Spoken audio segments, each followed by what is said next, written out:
క్రీస్తైన పరమాత్ముని ప్రతినిధులన్నావు.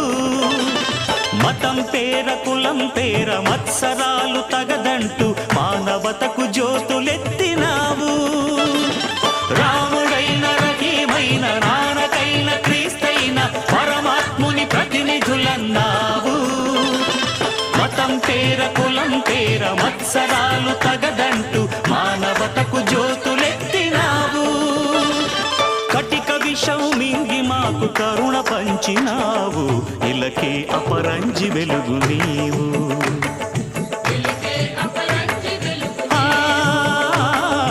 ఇలకే అపరంజి వెలుగు నీవు.